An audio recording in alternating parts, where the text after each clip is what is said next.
고려 말 공민왕의 개혁 정치를 도우면서 새롭게 성장했었던 신진사대부와 고려 말 이민족의 침략으로 그때 새롭게 성장했었던 신흥 무인 세력이 함께 조선을 건국하는 과정에 대해서 오늘 공부해 보도록 하겠습니다.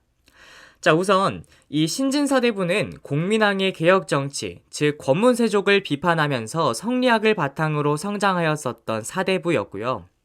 그리고 신흥 무인 세력은 최영이나 아니면 이성계와 같이 이민족의 침략을 격퇴시키면서 새롭게 성장했었던 인물이었죠.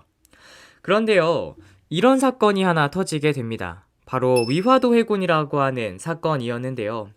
당시에 고려시대의 왕이었었던 우왕이라는 인물과 그 다음에 최영이라고 하는 인물이 함께 이성계에게 얘기를 합니다. 이성계, 요동정벌하자. 너 갔다 와. 이런 식으로 요동정벌을 명하게 됩니다. 그러면 왕의 명령이기 때문에 이성계는 갈 수밖에 없죠. 그래서 이성계는 군대를 이끌고 요동정벌을 하기 위해서 명나라를 치러 떠나게 됩니다. 그런데요, 이성계가 군대를 이끌고 가던 중에 위화도 앞에서 길을 멈추게 돼요. 그러면서 얘기를 합니다. 못 간다, 나는.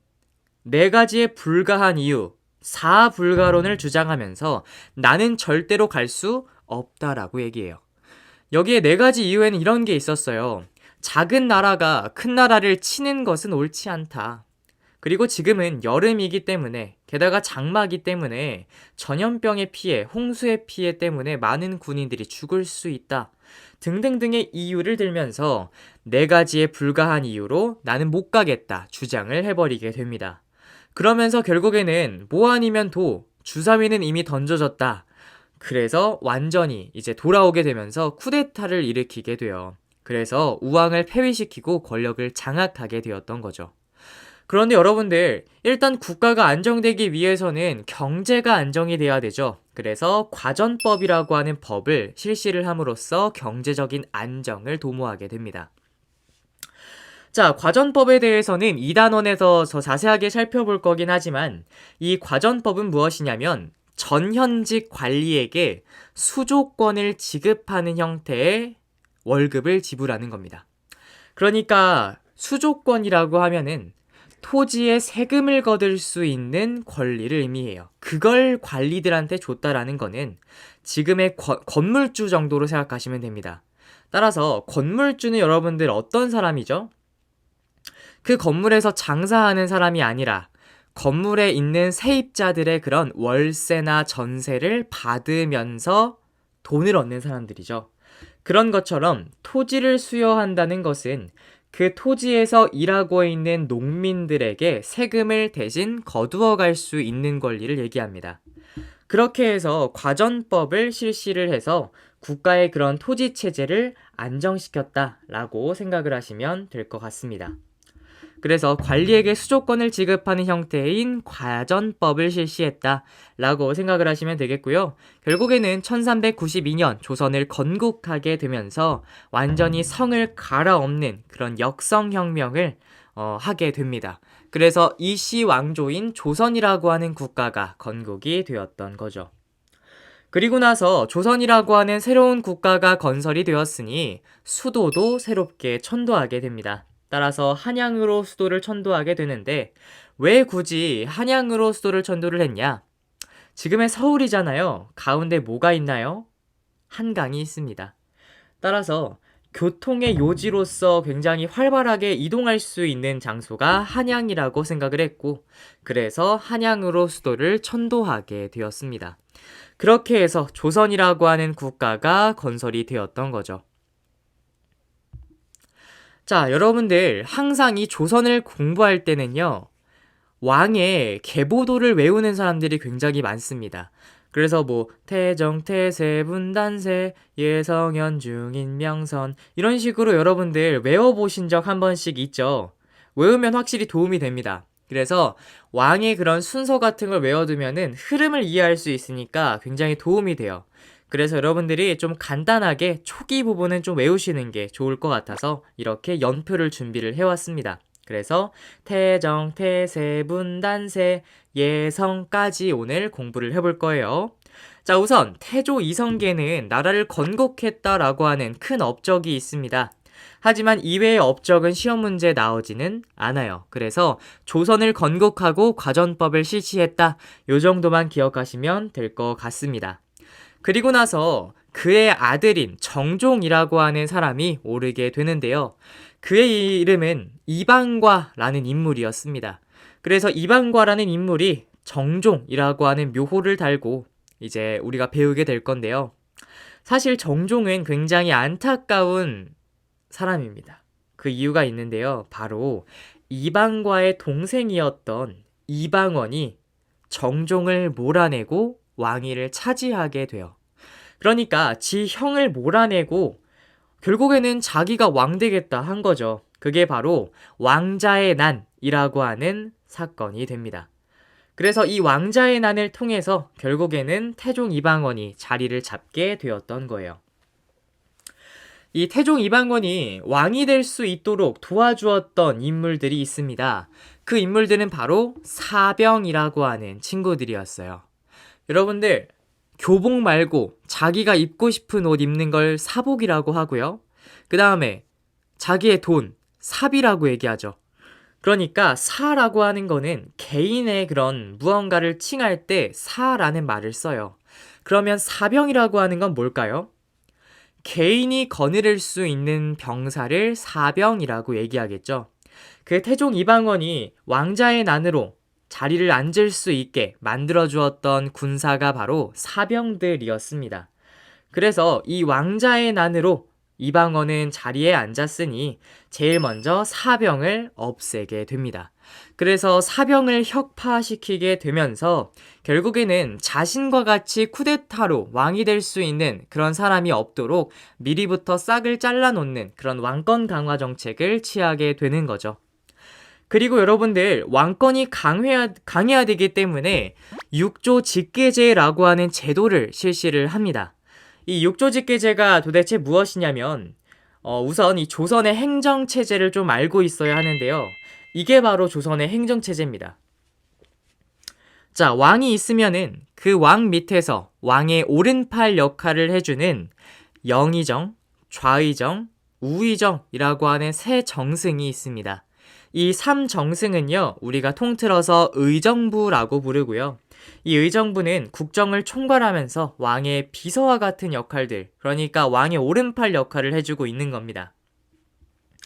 그리고 6조 체제라고 해서요, 2조부터 공조까지 6개의 조로 나누어져 있습니다. 2조 같은 경우에는 인사를 담당하고, 호조는 재정, 예조는 교육, 병조는 군사, 형조는 형벌, 공조는 건설을 담당하고 있어요. 그러니까 각각의 행정 업무를 담당하고 있는 것이 6조고요. 그 다음에 이 6조에서 왕에게 보고를 올릴 때 반드시 의정부라고 하는 곳을 거쳐서 삼정승이 회의를 하고 왕에게 보고하는 형태가 이 조선에서 국룰로 통하고 있는 그런 제도였습니다. 그런데 6조 직계제는 무엇이냐? 선생님이 예시를 하나 들어볼게요. 예를 들어서 호조에서 전 국민의 세금을 10% 감면하자는 그런 정책을 내세웠다고 해볼게요. 그러면은 반드시 의정부를 거쳐서 왕에게 보고해야 된다고 했었죠. 그런데 왕의 기능을 조금 더 강화시키기 위해서 태종 이방원은 의정부의 기능을 없애고 바로 왕에게 보고하는 형태로서 취하게 됐던 게 6조 직계제라는 제도였습니다. 따라서 이 6조 직계제라고 하는 제도는 왕의 권한을 조금 더 높이고, 그러니까 신하들의 입장보다는 그냥 내 권한이 중요하다 생각했던 것이 바로 태종 이방원이었던 거죠. 근데 그도 그럴 것이 태종 이방원이라고 하는 사람은 왕자의 난이라고 하는 비정상적인 방법으로 왕이 되지 않았습니까? 그러니까 사실은 이게 이방원의 가장 큰 컴플렉스였던 거죠. 그래서 왕권을 강화시키는 정책들만 내세우고 있는 겁니다. 자, 그리고 여러분들 호패법을 실시하게 되는데요. 호패법은 무엇이냐? 여러분들 지금 고등학교 2학년 생일이 지나게 되면 주민등록증이라고 하는 걸 하나씩 받게 될 겁니다. 주민등록증은 신분을 알 수 있고 그 다음에 뭐 세금을 부과할 때 누가 어떤 직업을 가지고 있고 어디 살고 있고를 알아야지 세금을 거둘 거 아닙니까? 그래서 주민등록증을 하나씩 나눠주는 건데요. 그 역할을 했던 것이 조선시대에는 호패라고 하는 패였습니다.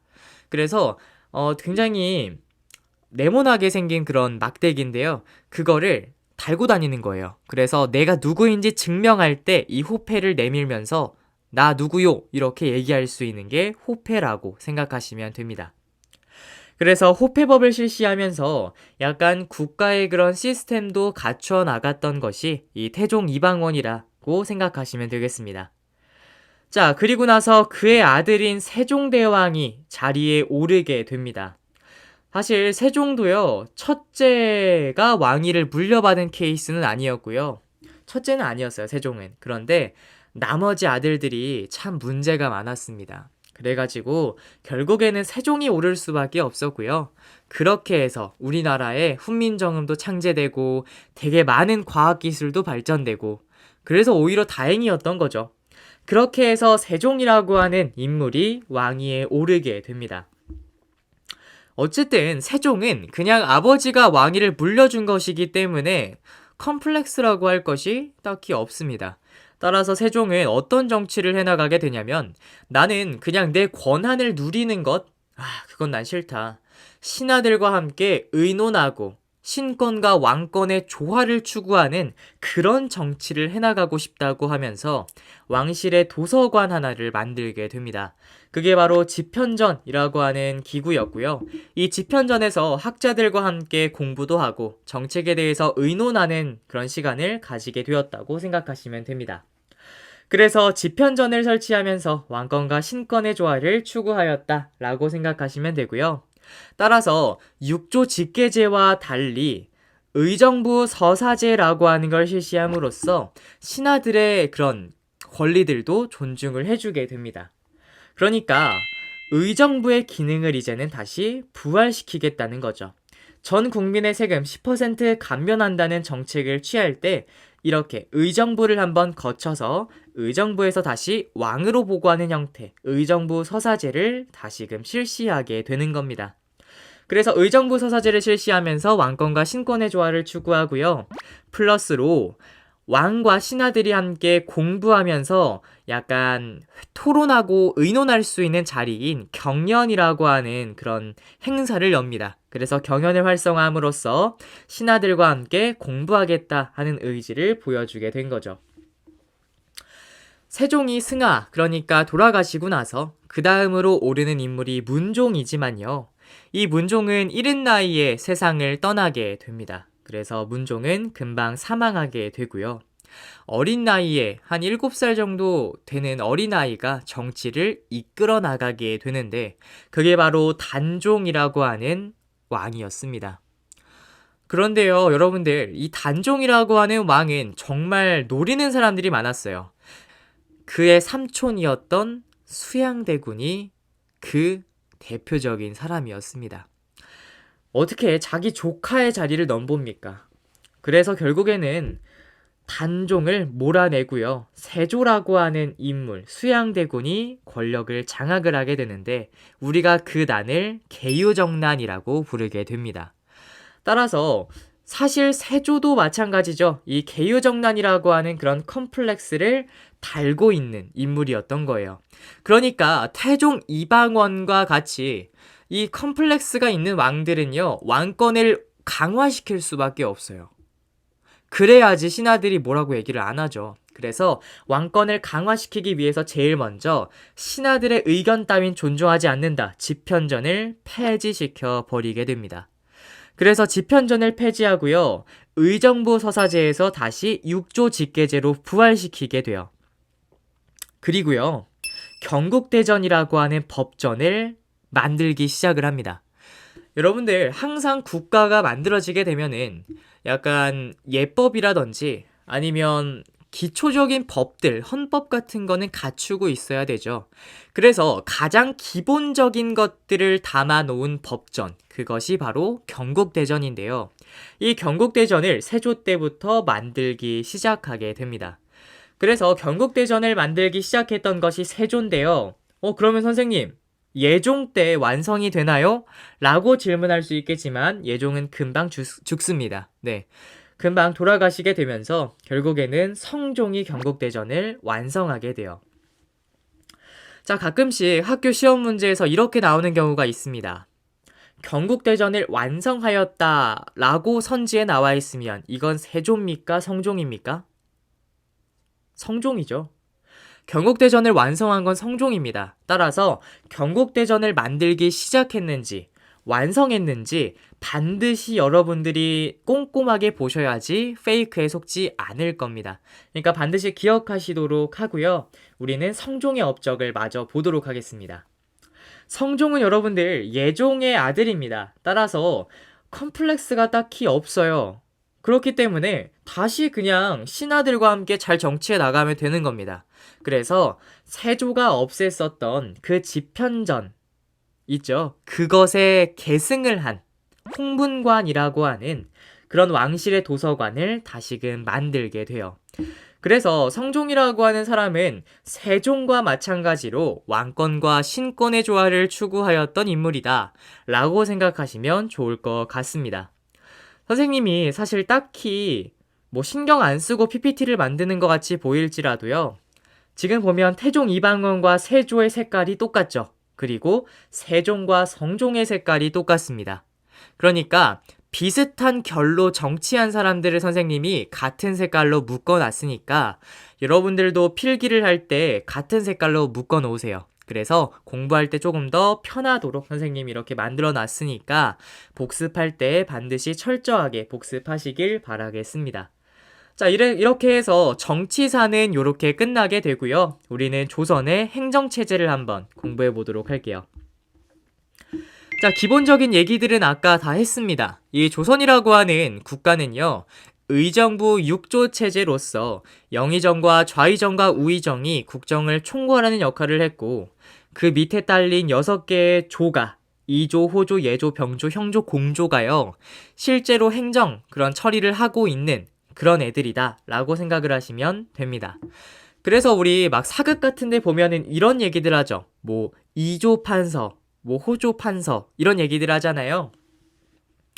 2조의 대빵이 판서, 2조 판서입니다. 그렇게 생각하시면 될 것 같습니다. 그래서 의정부 6조 체제라는 걸 기억하시면 되겠고요. 우리는 다른 기타 기구들도 한번 공부해 보도록 할게요. 자, 그러면은 왕의 권력을 약간 견제하는 애들도 있어야 되겠죠. 여러분들 우리나라를 한번 떠올려 보십시오. 삼권 분립 체제죠. 그래서 입법부, 국회가 있고 행정부가 있고 그리고 사법부가 있지 않습니까? 왜 세 개가 권력이 분리가 돼 있겠어요? 서로 견제하면서 건강한 정치를 해나가라고 삼권 분립 체제가 있겠죠. 그런데 얘네들도 마찬가지입니다. 왕이 그냥 왕 독재를 하면 안 되니까 그 권력을 분리를 해서 왕의 권력을 견제하는 약간 언론의 기능을 담당하고 있는 그런 기구를 3가지 만들게 됩니다. 바로 사헌부와 사간원, 홍문관이라고 하는 3개의 기구라고 생각하시면 됩니다. 우선 사헌부라고 하는 기구는요, 관리들을 감찰하는 역할을 했어요. 그러니까 관리들이 비리를 저지르진 않는지 관리를 해야 되겠죠. 그렇기 때문에 만든 게 사헌부라고 하는 기구가 되겠습니다. 우리 고려시대에는 어사대라고 하는 기구가 있었고 여기 조선시대에는 사헌부라고 하는 기구가 있는 거예요. 그리고 사간원이라고 하는 기구는요, 간쟁과 봉박을 담당하고 있다고 되어 있죠. 이름이 조금 어렵긴 하지만요, 어떤 거냐면 우리 사극 같은 데 보면 이런 사람들이 있을 겁니다. 아니되옵니다 전하 이러면서 얘기하는 사람들이 있을 거예요. 그래서 왕의 잘잘못을 그렇게 좀 얘기를 하는 그런 사람들이 이 사간원이다 라고 생각을 하시면 좋을 것 같고요. 그 다음에 경연을 주관하는, 그러니까 신하들을 약간 챙기면서 신하들과 왕이 함께 토론할 수 있게끔 만들어주는 곳, 그것이 바로 홍문관이고, 이걸 만들었던 사람이 아까 누구라 그랬죠? 네, 맞습니다. 성종이었죠. 네, 그래서 이렇게 3개가 왕의 그런 권력을 견제하는 기구, 그래서 우리는 통틀어서 이것을 삼사라고 부르게 됩니다.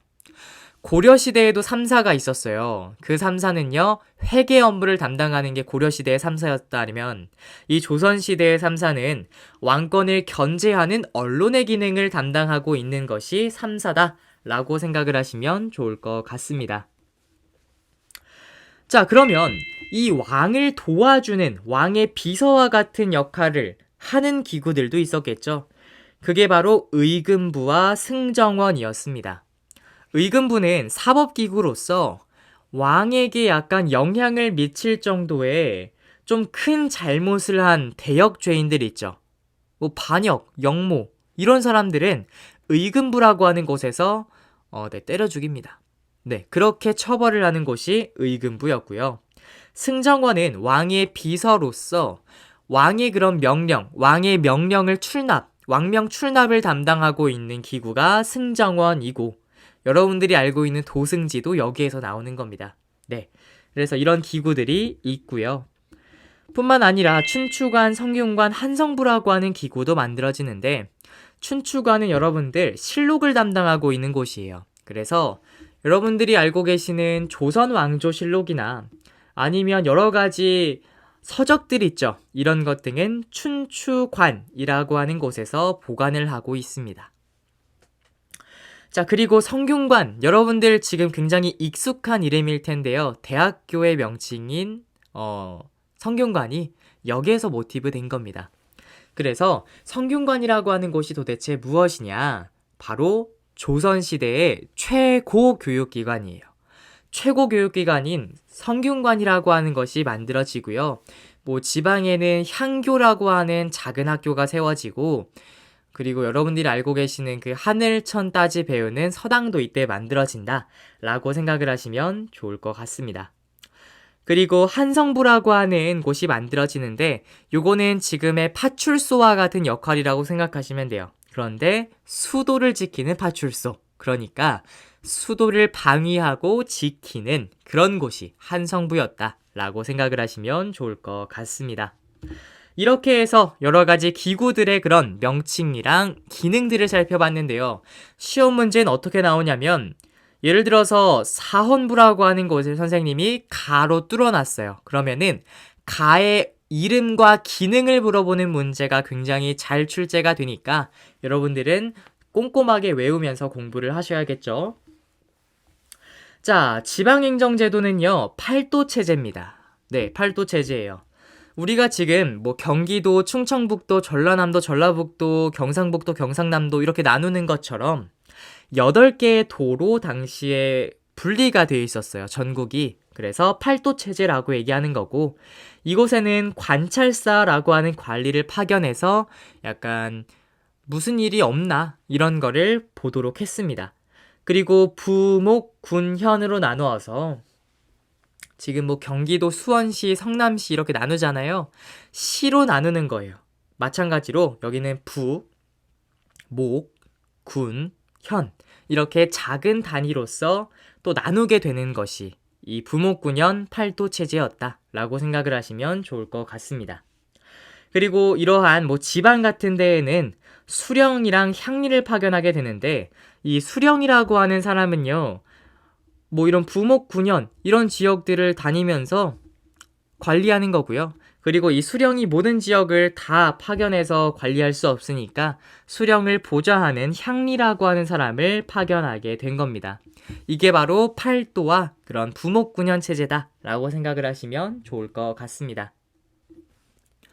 자, 이제 정치 세력들을 한번 공부해 보도록 하겠습니다. 자, 우선 정치 세력의 대표적인 두 가지의 세력을 우리가 공부해 볼 건데요. 바로 훈구라고 하는 세력과 사림이라고 하는 세력이 있습니다. 우선 이 훈구라고 하는 세력은요, 세조를 도왔던 애들이에요. 그러니까 세조라고 하는 사람은 우리가 아까 공부했지만 정당하게 왕이 된 사람입니까? 아니죠. 계유정난이라고 하는 새로운 난을 통해서 왕이 된 사람이지 않습니까? 그러니까 정당하게 왕이 되지 않았기 때문에 이 세조가 왕이 될 수 있도록 도운 사람들이 있을 거란 말이죠. 대표적으로 신숙주라는 인물이 있지 않습니까? 네. 그래서 그런 인물들이 왕이 될 수 있도록 도왔던 애들인데 걔네가 훗날 훈구로 올랐다고 생각을 하시면 됩니다. 그리고 이 훈구가 그런 식으로 막 영모 같은 거 도와주고 정치 세력에서 막 왕도 찍소리 못하게끔 계속 그런 식으로 정치를 독점하게 되니까 이걸 좀 어떻게 해결해야 되겠다라고 생각했었던 성종이 등용했었던 세력이 사림이에요. 그런데 아직까지는 훈구 세력이 정치의 중심이기 때문에 항상 훈구와 사림이랑 정치적인 분쟁을 하게 되면 사림이 집니다. 네. 그래서 훈구가 사림을 공격해서 살인파가 화를 입게 되는 사건을 우리는 사화라고 부르게 될 거예요. 그래서 조선시대에는 총 4개의 사화가 터지게 될 겁니다. 무오사화, 갑자사화, 기묘사화, 을사사화까지 이 4가지의 사화가 왜 일어났고 그 결과가 어떻게 되었는지 여러분들은 반드시 기억을 하셔야 합니다. 순서도 기억하셔야 돼요. 무갑기을 순서입니다. 따라서 무오사화와 갑자사화는요 연산군 때 일어났었던 사화고요. 기묘사화는 중종 때 일어난 사건이고 을사사화는 명종 때 일어난 사건입니다. 따라서 무오사화와 갑자사화부터 먼저 공부해 보도록 할게요. 우선 무오사화는요 김종직이라고 하는 사람이 쓴 조의제문이 일단 시작이 되었습니다. 김종직이라는 인물은 사림 세력이었는데요. 이 김종직이 조의제문이라고 하는 글을 하나 쓰게 돼요. 이 조의제문은 무슨 글이었냐면 당시에 중국에서 있었던 억울하게 죽은 의제를 약간 슬퍼하는, 애도하는 그런 글이었습니다. 이 의제라고 하는 사람은 자신의 삼촌이었던 사람에게 억울한 죽음을 당한 뒤에 권력을 찬탈당한 불쌍한 불운의 캐릭터예요. 그 사람을 애도하는 글을 썼다. 한번 생각해 보십시오. 우리나라에도 비슷한 케이스가 있지 않았나요? 세조입니다. 네. 세조가 지 조카였었던 단종 결국엔 폐위시키고 죽게 만들었잖아요. 그런 사건이 있었기 때문에 훈구가 이런 얘기를 해요. 야, 김종직. 와, 이 새끼 봐라. 감히 우리 세조를 욕해? 이러면서 문제로 삼았던 겁니다. 그런데 이 김종직이 쓴 조의제문이라고 하는 이 글을요. 다른 살림 세력이었던 김일손이라고 하는 사람이 사초, 즉 조선 왕조실록의 바탕이 되는 글에 실으려고 했던 거예요.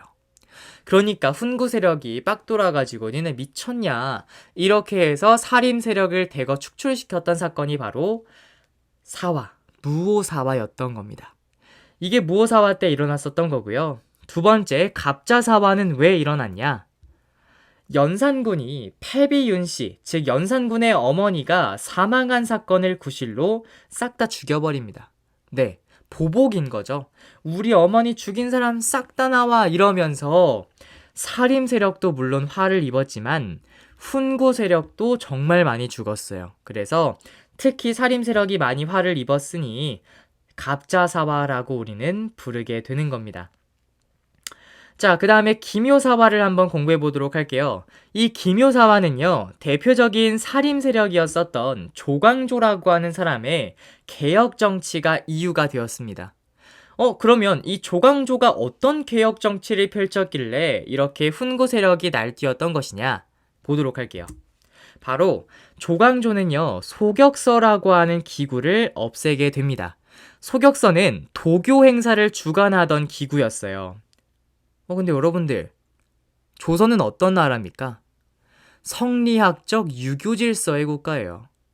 유교의 국가인 조선에서 도교 행사를 주관하는 소격서라니 말이 안 되지 않습니까? 따라서 조광조는 소격서를 폐지시키게 된 거고요.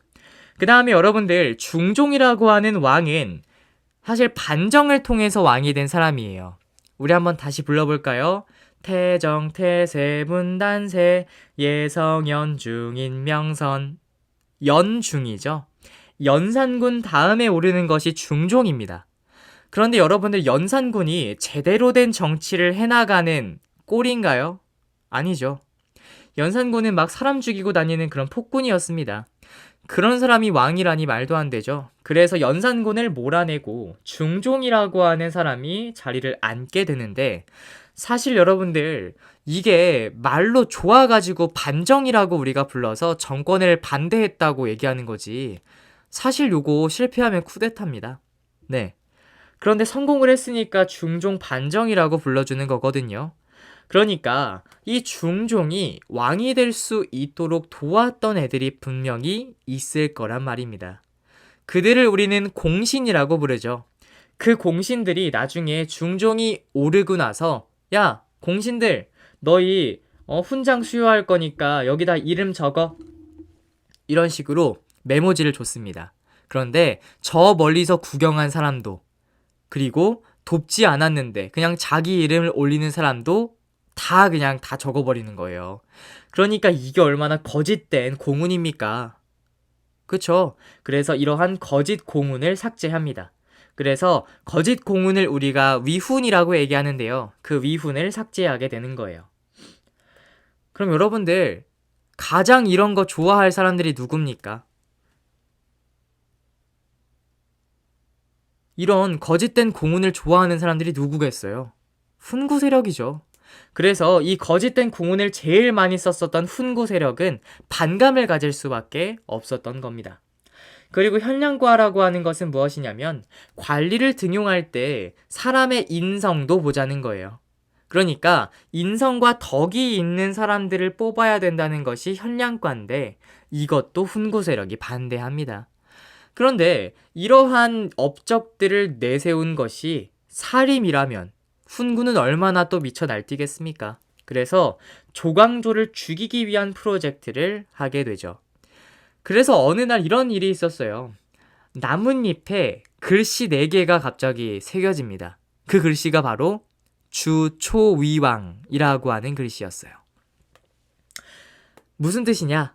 조씨가 왕이 된다는 겁니다. 우리가 알고 있는 조씨, 방금 배운 거 누구? 조광조라는 거죠. 그래서 지금 학자들이 분석하기로는 이렇다고 합니다. 나뭇잎에 꿀을 발라놔서 애벌레들이 갉아먹게 해서 글씨가 생긴 거다 라고 생각은 하고 있습니다. 그래서 조씨가 왕이 된다라고 하는 글씨를 새긴 거는 훈구 세력이었겠죠. 그런데 훈구 세력은 조광조 왕이 된대. 왕님, 지금 조광조가 반역을 꿈꾸고 있습니다. 이러면서 조광조를 결국에는 살인에 이르게 했던 것, 그것이 바로 조광조의 개혁정치, 기묘사화가 되겠습니다. 자, 그리고 여러분들, 을사사화는요, 명종 때 일어났었던 사화인데, 인종의 외척 가문이었었던 대윤일파와 명종의 외척이었었던 소윤일파가 서로 대립을 하게 됩니다. 그러니까 서로 싸우게 돼요. 그러다가 살인파가 큰 화를 입게 되는 일이 생기게 됩니다. 그래서 명종의 외척 간의 대립, 인종의 외척 간의 대립으로 인해서 결국에는 살인파만, 애꿎은 살인파만 화를 입었던 사건이 바로 을사사화가 되겠습니다. 하지만 여러분들, 명종 다음에 오르는 사람이 누굽니까? 선조죠. 이 선조부터는 살인파가 결국에는 권력을 더 높게 가지게 되는 그런 역전되는 사태가 발생하게 됩니다. 하지만 선조 때 또 안 좋은 사건도 하나 터지게 되죠. 1592년에 일어난 임진왜란이 됩니다.